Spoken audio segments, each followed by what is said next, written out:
Saudara-saudari, Bapak Ibu, adik-adik, para sahabat Yesus di Paroki Santo Yosef Medari dan di Stasi Santo Thomas Sayegan, dan juga para sahabat Yesus dimanapun Anda berada, marilah kembali kita belajar ilmu sejati pada hari Senin tanggal 12 April tahun 2021, hari biasa pekan kedua Paskah. Kita mengawali belajar ilmu sejati kita dengan berdoa. Dalam nama Bapa, Putra, dan Roh Kudus. Amin. Allah Bapa yang kekal dan kuasa, kami berani menyapa Engkau Bapa.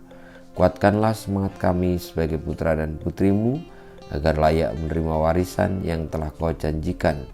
Dengan pengantaraan Yesus Kristus Putramu, Tuhan kami yang bersama dengan Dikau dalam persatuan Roh Kudus, hidup dan berkuasa, Allah sepanjang segala masa. Amin. Para sahabat Yesus terkasih, kita akan belajar ilmu sejati dari Injil Yesus Kristus menurut Yohanes bab 3 ayat 1 sampai dengan 8. Adalah seorang Farisi yang bernama Nikodemus. Ia seorang pemimpin agama Yahudi. Ia datang kepada Yesus pada waktu malam dan berkata, "Rabi, kami tahu bahwa Engkau datang sebagai guru yang diutus Allah, sebab tidak ada seorang pun yang dapat mengadakan tanda-tanda yang Kau adakan itu jika Allah tidak menyertainya." Yesus menjawab, katanya, "Aku berkata kepadamu, sesungguhnya jika seorang tidak dilahirkan kembali, ia tidak dapat melihat kerajaan Allah."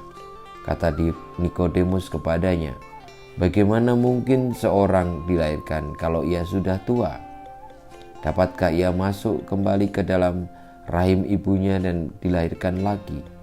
Jawab Yesus, "Aku berkata kepadamu, sesungguhnya jika seorang tidak dilahirkan dari air dan roh, ia tidak dapat masuk ke dalam kerajaan Allah. Apa yang dilahirkan dari daging adalah daging, dan apa yang dilahirkan dari roh adalah roh. Janganlah engkau heran karena aku berkata kepadamu, kamu harus dilahirkan kembali. Angin bertiup kemana ia mau. Engkau mendengar bunyinya, tetapi engkau tidak tahu dari mana ia datang atau kemana ia pergi. Demikianlah halnya dengan tiap-tiap orang yang lahir dari roh." Demikianlah Injil Tuhan kita. Terpujilah Kristus. Para sahabat Yesus terkasih, bacaan Injil yang kita dengarkan tentang ajaran Tuhan Yesus bahwa kita harus dilahirkan kembali agar diselamatkan. Ini membuka bagi kita pemahaman bahwa hidup kita tidak hanya sekedar peristiwa atau situasi insani atau manusiawi, tetapi juga ada dimensi ilahi, yakni rohani. Yesus mengajak kita untuk terlahir kembali secara rohani, artinya tidak hanya mendasarkan segala sesuatu dari apa yang kita miliki dan kita alami yang tampak secara fisik, tetapi masuk ke dalam roh yang adalah inti dari seluruh hidup kita ini. Maka ketika Nikodemus bertanya tentang bagaimana dilahirkan kembali, maksud Tuhan Yesus bukanlah dilahirkan secara fisik tetapi secara roh, dan itu membawa kita kepada kebenaran. Saudara-saudariku, dengan pembaptisan, saudara-saudari dibawa untuk lahir dari air dan roh. Maka semoga martabat itu menjadikan kita semua tetap menjadi orang percaya dan akhirnya diselamatkan.